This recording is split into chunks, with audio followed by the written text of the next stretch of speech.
Jesús lo anunció desde Apocalipsis y precisamente a una iglesia que se llama Filadelfia. Y dice la escritura en capítulo 3 de Apocalipsis, versículo 10. Vamos a leer desde el versículo 10. Dice: por cuanto has guardado la palabra de mi paciencia, yo también te guardaré de la hora de la prueba que ha de venir sobre el mundo entero. Diga conmigo: sobre el mundo entero. Quiere decir que Jesús estaba diciéndole a una de sus iglesias fieles: yo te guardaré de la hora de la prueba que ha de venir sobre el mundo entero.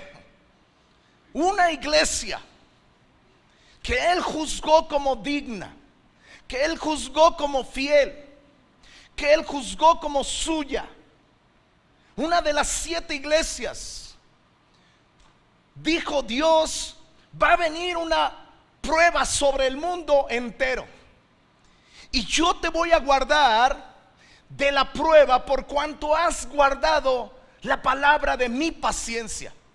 Recordemos que Filadelfia, la iglesia Filadelfia, estaba situado en un territorio que alguna vez nos compartió mi hija Erika acerca de que la iglesia estaba situada en un territorio muy próspero, muy bendecido. Era un cruce, había mucho comercio, había mucha bendición en ese lugar, en esa tierra de Filadelfia. Pero tenía un problema: había muchos sismos. Diga conmigo: sismos. Había terremotos, había situaciones de turbulencia, ¿verdad? De repente estabas en tu casa y ¡pum!, empezaba a temblar y empezaban a haber sismos, terremotos. Y eso espantaba a la gente y hacía que la gente no viera Filadelfia como un lugar de poder establecerse, sino que la gente, aunque era muy próspera, no establecía sus vidas en ese lugar, sino que esa gente sencillamente caminaba y se iba, ¿verdad? Se cambiaba cuando sentía, cuando venía una situación así, veían y experimentaban el sismo, se iban, se alejaban. Pero había entre esa gente, había gente que no le importaba estar en una tierra de sismos, en una tierra donde había continuo movimiento, ¿verdad?, telúrico, y donde se espantaban. Toda la gente se espantaba, pero había un pequeño grupo, o había un grupo que no se cambiaba de domicilio, que no se cambiaba de otra ciudad, sino que permanecía. Y para esa gente le da la palabra a Dios, le da la palabra a Jesús y le dice: por cuanto has guardado la palabra de mi paciencia. Recordemos que la paciencia viene que la tribulación produce paciencia. O sea, esa iglesia era una iglesia atribulada, estaban siempre atribulados. Cuando tú permaneces en una iglesia a pesar de las tribulaciones, tú tienes que saber que algo está poniendo Dios en tu corazón que se llama paciencia. La paciencia no se adquiere comprando y yéndola a comprar a Walmart. No se adquiere yéndola a comprar a Sam's. No la adquieres, no la multiplicas, no la haces crecer. La paciencia solamente se adquiere a través de las tribulaciones que uno experimenta, de las enfermedades, de las situaciones donde tú esperas que Dios actúe. Y cuando tú esperas, siempre hay una respuesta de Dios. Esa iglesia había aprendido a esperar en Dios y saber que Dios era su refugio. Y entonces Dios le suelta la palabra y le dice: va a venir un tiempo, donde va a venir una prueba sobre el mundo entero, y toda la gente que sea como esta iglesia, como Filadelfia, que se ha aprendido a ser fiel, a quedarse a pesar de las tribulaciones que puede haber, a permanecer fiel, a caminar en obediencia, a permanecer en todos los sentidos fiel, y que ha soportado las pruebas de las tribulaciones y todas las situaciones adversas. Dice: yo voy a guardar ese tipo de gente que se llama iglesia. Así que nosotros tenemos que aprender que las pruebas producen paciencia y la paciencia le agrada, y la paciencia es una virtud que Dios observa en una iglesia, en una comunidad. Recordemos que el edificio no es la iglesia, tú eres la iglesia. Yo soy la iglesia. Y cuando tú y yo tenemos paciencia, entonces algo empieza a suceder. Dios envía una protección a nuestra vida. Dios envía una protección cuando vienen las pruebas sobre el mundo entero, sobre la empresa donde tú trabajas, sobre la comunidad donde tú vives. Hay una protección especial. Entonces funcionan todas las promesas de la Biblia. Salmo 91: caerán a tu lado 1000, 10,000 a tu diestra, mas a ti no llegará. Aunque andes en valle de sombra y de muerte, no temerá mal alguno, porque yo estaré contigo. O sea, todas esas promesas son promesas para gente que camina en una paciencia, en una obediencia, en una fidelidad. No es solamente para la gente que viene a la iglesia, se reúne y dice, ¿verdad? Ha vivido como sea, nunca tiene fidelidad, nunca tiene solamente en los momentos difíciles es cuando viene a la iglesia.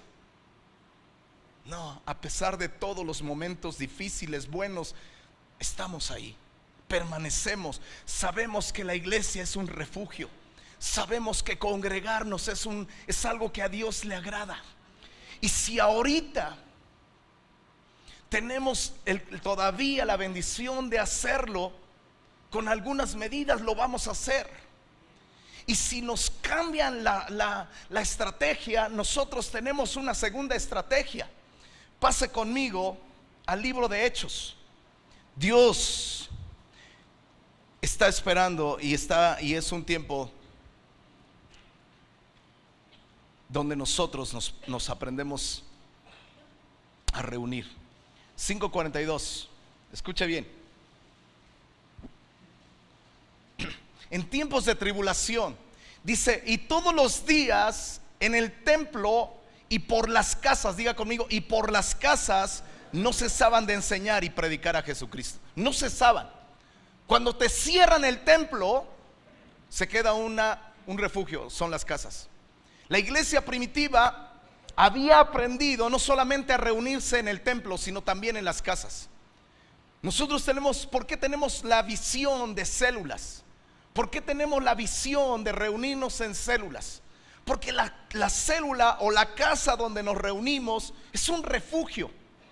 Desde el inicio, Dios estableció para la primera iglesia no solamente reuniones en el templo, sino también en las casas. Y si llega un momento donde nosotros tenemos que estar reunidos, ¿verdad? Nos quitan las reuniones, ¿verdad? De mucha gente, de multitudes, y dicen, ¿saben qué? No se pueden reunir más de 100 personas. Vamos a hacer 10 cultos en este lugar, ¿verdad? Podemos hacer un culto para el lunes, un culto para el martes, otro culto, y hacemos los 7 días. Y entonces usted escoge el día que va a venir para que tengamos 100. No sé, siempre hay una respuesta. Pero tenemos que saber que tenemos que estar conscientes de que la casa puede ser el segundo refugio. La casa. Escuche bien. La casa, diga conmigo, la casa. ¿Sabes qué es tu casa? ¿Qué es la casa? Tu esposa, tú como varón, tus hijos y aún algunos otros que pueden estar cerca de ti. Escuche bien. En tiempos de crisis, de mortandad, la casa se volvió un refugio. Quiero que vayas conmigo a Éxodo capítulo 12. Dice la escritura: y habló Jehová a Moisés y a Aarón en la tierra de Egipto, diciendo: este mes os será principio de los meses para vosotros, será el primero en los meses del año. Hablad a toda la congregación de Israel diciendo: en el 10 de este mes tómese cada uno un cordero según las familias, diga conmigo, según las familias de los padres. Un cordero, ¿por qué? Por familia. Mas si la familia fuere tan pequeña que no baste para comer el cordero, entonces él y su vecino inmediato a su casa tomarán uno según el número de las personas, conforme al comer de cada hombre haréis cuenta sobre el cordero. Escuche bien esto. Estaba diciendo y estaba dando una instrucción Dios. Estaba hablando de una institución, de una de las más grandes refugios que Israel ha tenido, que era la Pascua. El refugio de que iba a venir la 10ª plaga sobre la nación de Egipto, totalmente destructiva a todos los primogénitos de la nación. Entre ellos, todos los que estuvieran en Egipto, todos los primogénitos iban a morir. Pero Dios estableció una instrucción, estableció un refugio que era la muerte de un animalito que se tenían ellos que encerrar por familias y tenían que comerlo. Si la familia era pequeña, tenían que invitar a su vecino, y podían invitar a su vecino de tal manera que juntarse con su vecino, pero lo tenían que comer, y tenían que juntarse en una casa. Diga conmigo, en una casa. Y dice el versículo 5: el animal será sin defecto, macho de 1 año, lo tomaréis de las ovejas o de las cabras, y lo guardaréis hasta el día 14 de este mes, y lo inmolará toda la congregación del pueblo de Israel entre las 2 tardes. Y tomarán de la sangre, diga conmigo, y tomarán de la sangre, y la pondrán en los 2 postes y en el dintel de las casas. Diga conmigo, en el dintel de las casas en que lo han de comer. Y aquella noche comerán la carne asada al fuego y panes sin levadura, con hierbas amargas lo comerán. Ninguna cosa comeréis de él cruda ni cocida en agua, sino asada. Y dice en verso 10: ninguna cosa dejaréis hasta el día de mañana, y lo que quedare hasta la mañana lo quemaréis en el fuego. Y lo comeréis ceñidos vuestros lomos y vuestro calzado en vuestros pies y vuestro bordón en vuestra mano. Lo comeréis apresuradamente, es la Pascua del Señor. Esto tenía que ver porque estaba a punto de ser su salida de Egipto. La nación estaba a punto de salir de la tierra de Egipto. Y esto de lo comeréis apresuradamente, lo comeréis ceñidos vuestros lomos, con vuestro calzado en vuestros pies, con nuestro bordón en vuestra mano, estaba diciendo que ellos tenían que comer con todo sus chivas, con todo su equipaje puesto, a ellos prácticamente ya arreglado, porque estaban a punto de salir de Egipto. Y la señal de protección que Dios le estaba diciendo era la muerte de un cordero. Era sencillamente que ellos tenían que comer ese cordero, pero la sangre de ese cordero la tenían que tomar y ponerla con un hisopo en los postes y en los linteles de las puertas de las casas donde estaban reunidos la familia adentro. Todos nosotros sabemos que Juan el Bautista, cuando vio a Jesús, dijo: este es el Cordero de Dios que quita el pecado del mundo. Y todos nosotros sabemos que Jesús dijo en Juan capítulo 6 acerca de que el que coma su carne y beba su sangre tiene vida eterna. Nosotros sabemos acerca de la institución apostólica que Jesús les dejó a sus discípulos reunidos cuando les dijo en la última cena: este es mi cuerpo que por vosotros es partido, haced esto en memoria de mí. Y ellos tomaron el pan y lo partió: este es mi cuerpo, hablando de su carne. Después tomó la copa del vino, ¿verdad? Y la bebió y dijo, la puso ahí y dijo: esta es mi sangre que por vosotros será derramada por vuestros pecados, hacer esto en memoria de mí. Más tarde el apóstol Pablo, en el capítulo 11 versículo 23 del 1 de Corintios, habla acerca de la institución de la cena del Señor. Y la cena del Señor, el apóstol Pablo, siendo uno de los discípulos que no estuvo entre los discípulos que se discipularon con el Señor, sino ya siendo un hombre que después se verá un perseguidor, un asesino de la iglesia, lo toca el Espíritu Santo, entra en un cautiverio prácticamente el apóstol Pablo, en una soledad, entra a buscar la presencia de Dios, y él escribe en Corintios 11 acerca de la misma instrucción que el Señor Jesús le había dado a los 12, y le dice: porque yo recibí del Señor lo que también nos he enseñado, que la noche que el Señor Jesús fue entregado, tomó pan, y habiendo dado gracias, lo partió y lo dio a sus discípulos, a su familia, a los cercanos, a su casa, y lo probaron y lo comieron, diciendo: este es mi cuerpo que por vosotros es partido, hacerlo en memoria de mí. Y también tomó la copa, y este es el nuevo pacto en mi sangre, que por vosotros será derramada para perdón de vuestros pecados. Haced esto en memoria de mí. Cada vez que comáis el pan y bebéis la copa, la muerte del Señor anunciáis hasta que Él venga. Él instituyó la cena del Señor para que nosotros pudiéramos participar y pertenecer al pueblo de Dios.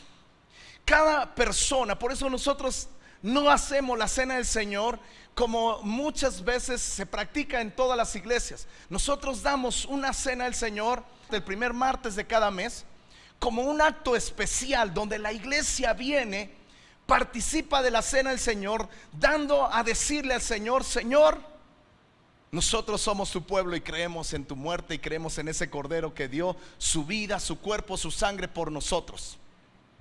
Nosotros permanecemos en tu pacto, somos tu iglesia. Pero no solamente eso, sino que tenía otro significado, no solamente el comer el cordero anunciando la muerte del cordero de Dios, que era Jesucristo, y la posición de poner la sangre en los linteles de las puertas, sino que la sangre era una señal contra una peste que iba a venir. Diga conmigo: era una señal. Versículo 13, vaya conmigo al versículo 13. Vamos a leer desde el 12, perdón. Pues yo pasaré, estoy hablando de Éxodo 12:12. Pues yo pasaré aquella noche por la tierra de Egipto y heriré, diga conmigo, heriré a todo primogénito de la tierra de Egipto, así de los hombres como de las bestias, y ejecutaré mis juicios en todos los dioses de Egipto, yo Jehová. Y dice el verso 13: y la sangre, diga conmigo, y la sangre será por señal en las casas donde vosotros estéis. Y veré la sangre y pasaré de vosotros, y no habrá en vosotros plaga de mortandad cuando hiera la tierra de Egipto. Wow. ¿Sabes qué era lo que veía? Tenemos que saber que la mortandad es un ángel de muerte. Así lo describe David a un ángel con una espada desenvainada, que es una peste, es una plaga, que mató 70,000 hombres. Cuando hay una muerte de mucha gente, Dios siempre ha respetado las señales que Él ha puesto mismo, y que toda su iglesia debe de tener como una señal para que la peste no penetre sus casas. Y el más grande refugio y señal que nosotros tenemos es su propia sangre. Mi esposa y yo, el día de ayer, empezamos a tomar la cena del Señor. Ella y yo. Mis hijas ya todas están casadas, y yo recibí esto de parte de Dios diciéndome que toda la iglesia debe tomar la cena del Señor todos los días. La cena del Señor no está instituida solamente una vez por mes. Tú la puedes tomar todos los días. La iglesia primitiva tomaba la cena del Señor todos los días, y todos los días hacía este pacto. Prácticamente decía: firmes y dignos. Cada vez que una persona tomaba la cena del Señor, le decía a Dios: firmes y dignos en este día. No soy un ladrón, no soy esto, antes era, pero no soy ahora.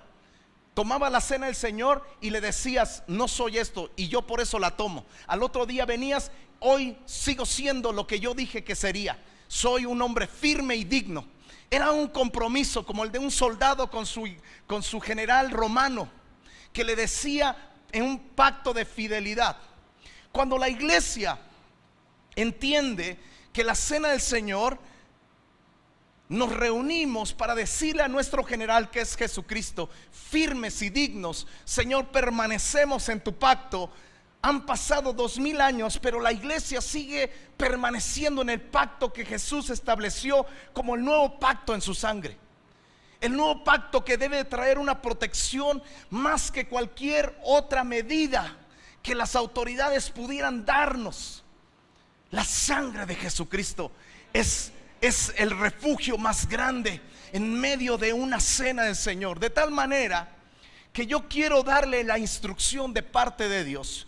Todos los días el padre o la madre, ¿verdad? Si en el caso de ser una mujer soltera, que sea una mujer sola con hijos, tome a sus hijos y establezca la cena del Señor. Tome como base 1 de Corintios capítulo 11 versículo 23 en adelante y léalo, examínelo, y usted dése cuenta cómo nosotros lo compartimos. Y usted hágalo con sus hijos, hágalo con su esposa, hágalo con sus hijos. Y si hay alguien ahí cercano, hábleles de Jesucristo. Dígale que el más grande refugio es tomar ese pequeño pedazo de pan y ese pequeño vasito de jugo de uva. Wow. Hola. Hermano, creo que no me está creyendo. Escucha bien. La sangre de ese animalito hizo que el ángel de la muerte no entrara a donde estaba la señal de la sangre.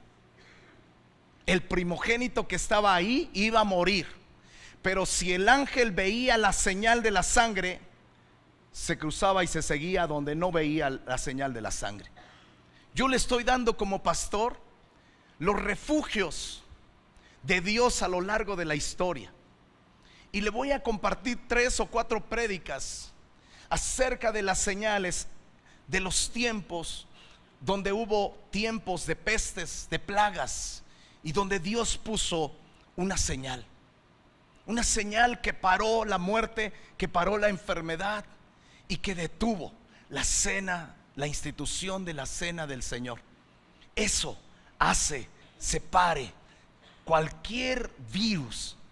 Si paró el ángel de la muerte en aquel tiempo por la muerte de un animal, cuánto más la sangre de Jesucristo, cuánto más la sangre del Hijo de Dios, hermano. Dele un aplauso fuerte a Él.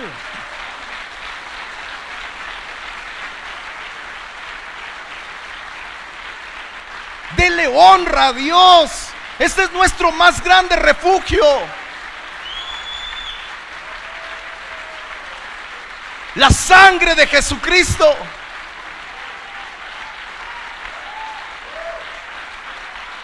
La sangre de Jesucristo.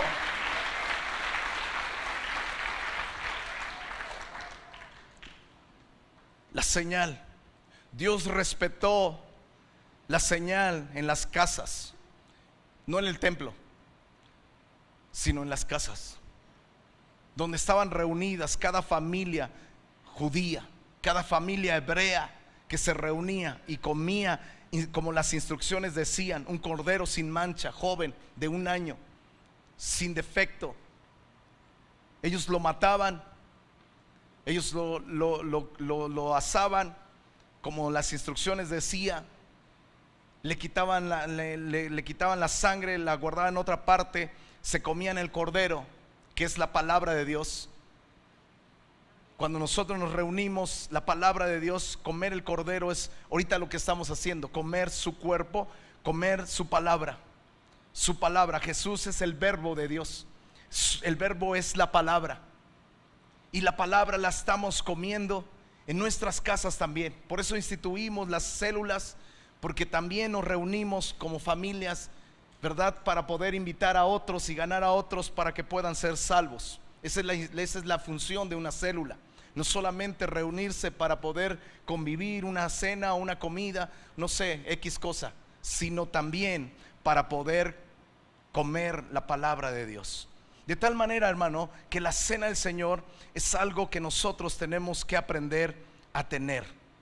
Voy a hablar, el tiempo que me resta, de otra señal que es similar. Está en el libro de Josué, capítulo 2.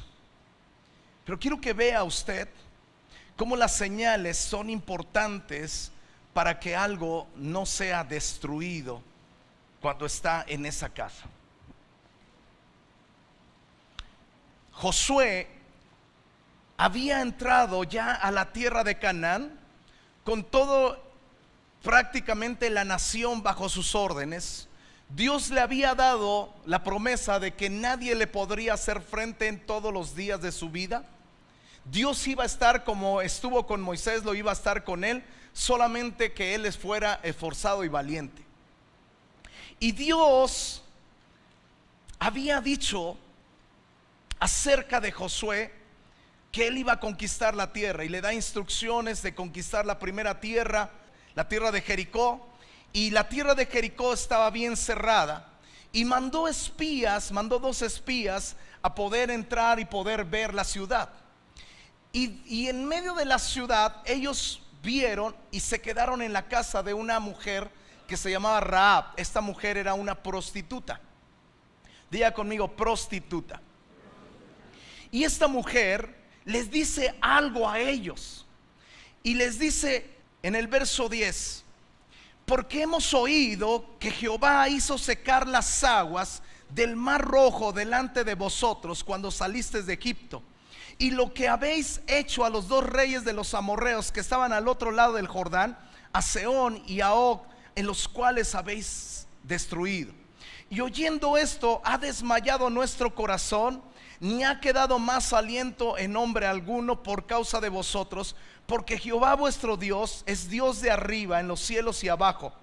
Os ruego pues ahora que me juréis por Jehová, que como he hecho misericordia con vosotros, así haréis vosotros con la casa de mi padre, de lo cual me daréis una señal segura. Diga conmigo, una señal segura.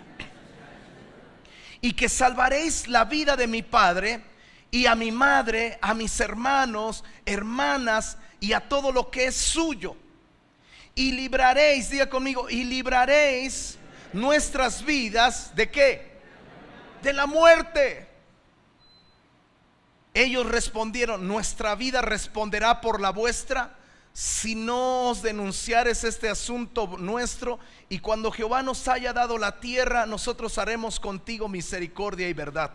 Entonces ella los hizo descender con una cuerda por la ventana, porque su casa estaba en el muro de la ciudad. Ella vivía en el muro, y les dijo: marchaos al monte para que los que fueren tras vosotros no os encuentren, y estad escondidos allí 3 días hasta que os dejen o siguen hayan vuelto, y después de esto huiréis para otro camino. Ellos dijeron: nosotros nos quedaremos libres de este juramento con que nos has juramentado. He aquí, escuche bien la señal, he aquí, cuando nosotros entremos en la tierra, tú atarás este cordón de grana a la ventana por la cual nos descolgaste, y reunirás en tu casa, diga conmigo, en tu casa reunirás. ¿A quién?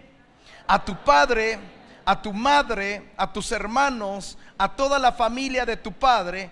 Cualquiera que saliera afuera de las puertas de tu casa, su sangre será sobre su cabeza, y nosotros sin culpa.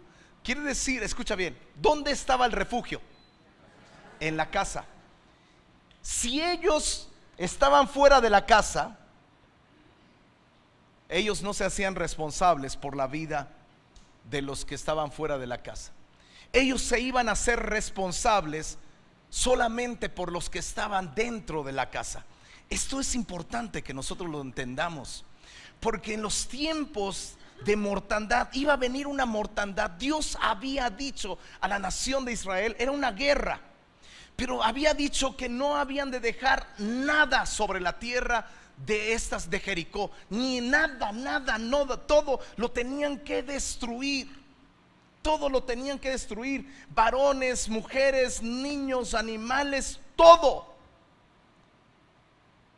Y que nadie tenía que tomar nada de lo que se extrajera del tesoro de Jericó, sino todo se tenía que ser para Dios. Nada, porque sería anatema. Dios había dado la instrucción, pero ellos dijeron: si tú pones un cordón de grana en la ventana por la cual nos descolgaste, y reunirás en tu casa a tu padre, a tu madre, a tus hermanos, a tus parientes, todos los que quepan en tu casa, nosotros responderemos por todos los que están dentro de la casa. Quiere decir que cuando un padre de familia, en este caso se ve que esta mujer era prácticamente la líder de la familia, porque hay veces que la mujer es líder de una familia, increíblemente. Esta mujer le dicen: tú como líder de la familia, tú te vas a encargar de juntar a todos los que quieras que sean salvos y los vas a meter al refugio de tu casa, porque cuando nosotros entremos y Dios nos dé esta tierra, nosotros respetaremos la señal que está en la ventana. Era un cordón rojo de grana, era un cordón que colgaba por la ventana por donde ellos habían sido descolgados. Ahora que estuve yo en España, vi cómo las casas se edifican en ciudades, los castillos se edificaban sobre grandes peñas y abajo un gran abismo, y era bien difícil penetrarlas.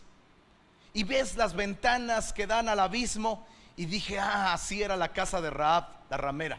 En las orillas de la ciudad estaban esas casas como muralla. Ellos vivían y hacían de esa ciudad una muralla, de tal manera que alrededor de esa ciudad era un abismo y era difícil tomar esa ciudad. ¿Por qué? Porque había un abismo alrededor. Y entonces cuando la casa de la ramera está ahí, pues había muchas casas alrededor de la ciudad y alrededor de los muros, y Dios iba a respetar juntamente con los israelitas toda la gente que estuviera en esa casa. Hoy en día creo yo que la casa es un refugio cuando nosotros nos reunimos y ponemos la sangre de Jesucristo, que es ese cordón de grana, sobre nuestras vidas, sobre nuestras casas, y protege a todos los que estén dentro. Sea tu padre, sea tu madre. Si tú quieres que se salve tu abuelo, este es un buen tiempo para que se salve. Si tú quieres que se salve tu padre, este es un buen tiempo, porque toda la gente está temerosa afuera. Toda la gente tiene temor. Toda la gente tiene temor de morir. ¿Dónde está su refugio? ¿Dónde están las imágenes? ¿Dónde están los templos? Si los templos van a estar vacíos, no se van a dejar reunir, ¿dónde estará su fortaleza? Va a estar en su casa.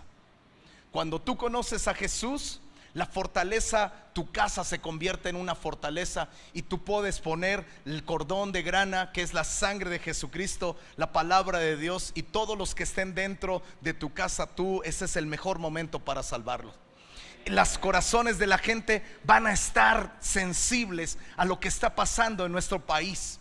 Los corazones de la gente están temerosos, tienen terror de un virus que anda en el aire supuestamente, y anda en el aire y se mete en los cuerpos humanos y se anida y se queda ahí por un tiempo, y de repente la gente empieza a enfermar y empieza a tener enfermedad que no saben controlar. Y la pandemia no es que esa enfermedad, dicen que no es que esa enfermedad sea tan letal, sino que los hospitales no se van a dar abasto para poder atender a la gente. Tenemos que saber que el refugio de nosotros es su palabra. El refugio de nosotros es lo que está escrito. Jesús dijo: el cielo y la tierra pasarán, pero mis palabras no pasarán. Mis palabras permanecerán. Y si esta palabra ha tenido el efecto a través de las generaciones, a través de los tiempos. En los tiempos de un hombre que se llamaba John Gilley, había una mortandad, había una plaga que estaba matando a toda esa gente de esa ciudad.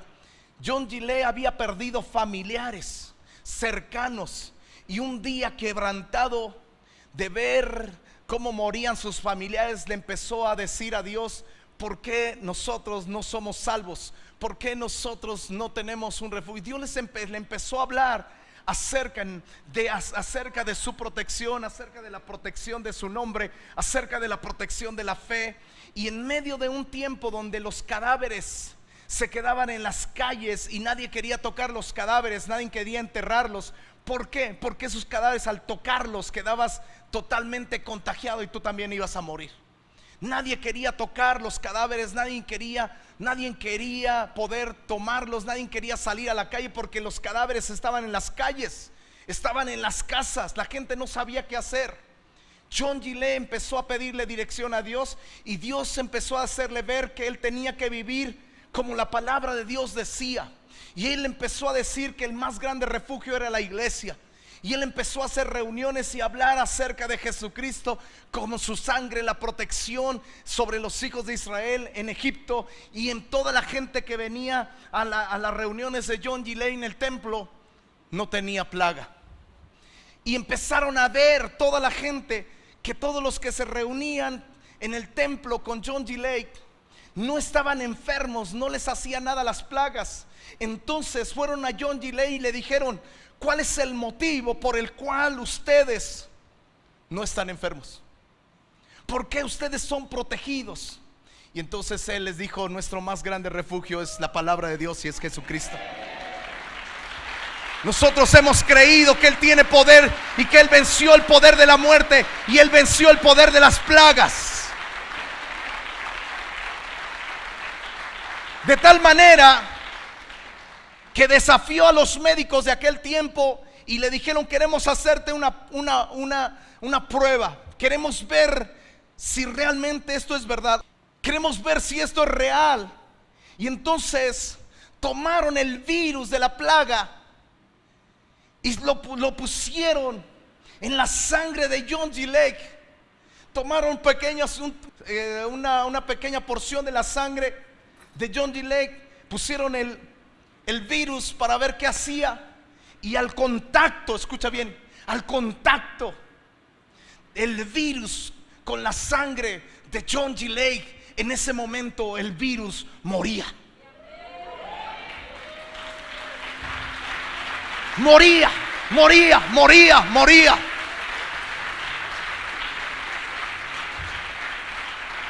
Y entonces toda la gente de aquel tiempo empezó a venir a las reuniones de John Gillette, de tal manera que ese hombre le llamaron el hombre sanidad, porque cuando él oraba por los enfermos sanaban la gente, y la plaga fue exterminada, porque todos los que empezaron a creer en Jesucristo empezaron a ser inmunes a la plaga. Yo creo que estamos en un tiempo donde nosotros tenemos que ser la luz de esta tierra. Pero lo único que te hace inmune a ese virus es la fe en Jesucristo. Existe un refugio, su nombre es el más grande refugio. Tú eres torre fuerte, dijo el salmista. Tú eres torre fuerte. Dijo el salmista: tú eres mi refugio, mi alto refugio, mi torre fuerte. Tú eres mi libertador, tú eres mi muralla, tú eres mi roca fuerte, tú eres mi sanador. Hermanos, este no es un tiempo malo, este es un tiempo de luz. Este es un tiempo de mostrar la luz en la oscuridad. Este es un tiempo de creer, no es un tiempo de esconderse en medio de la tragedia, en medio de sentir terror como toda la gente. Este es un tiempo de creer en Dios. Este es un tiempo de mostrarle a la gente en quién hemos creído. Este es un tiempo de decirle a Dios: Señor, aquí está tu pueblo, aquí está tu iglesia, aquí están tus hijos. Soy iglesia, soy una iglesia que tú vas a guardar en medio de la prueba, y quiero mostrarle a mi familia que tú nos guardas. Y no quiero sentir el mismo terror que sienten ellos, no quiero sentir el mismo temor que sienten ellos. Quiero tener la confianza y quiero tener la fe suficiente para ganar a los de mi familia. Señor, métete a nuestra casa, métete a nuestro hogar, haga reunión en su casa. Si usted puede todos los días, hágalo. reúnase con su familia, tome una porción del Espíritu Santo que le diga en la Biblia y empiece a compartirlo con su familia. Que cada uno de los miembros de la casa lo comparta. Que dice la palabra de Dios en Romanos 10:17, que la fe viene por el oír y el oír por la palabra de Dios. Cuando nosotros empezamos a leer la palabra de Dios y empezamos a darla, empiezan a hacer fe. Empiezan a hacer fe. Ese es un tiempo de almacenar palabra de Dios. Ese es un tiempo de tener la palabra de Dios en nuestros corazones. Ese es un tiempo de sentarnos y poderla dar. ¿Por qué? Porque ese es un tiempo de prueba. Ese es un tiempo de prueba, mi amado. Ese es un tiempo de lucha. Ese es un tiempo de guerra. Y es un tiempo de muerte. ¿Vamos a ver gente morir? Quizás sí.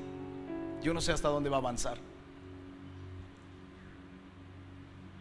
Pero quizá hemos llegado al tiempo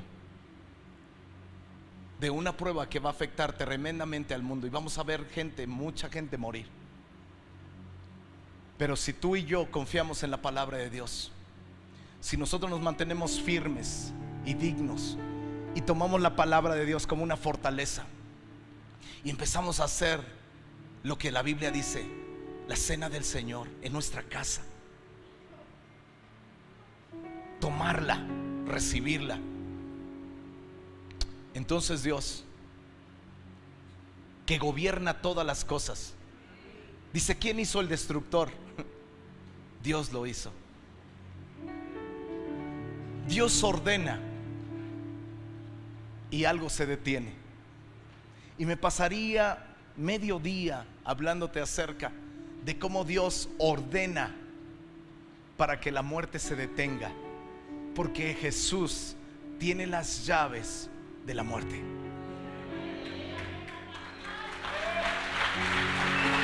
Ponte de pie y dale gracias a Jesús.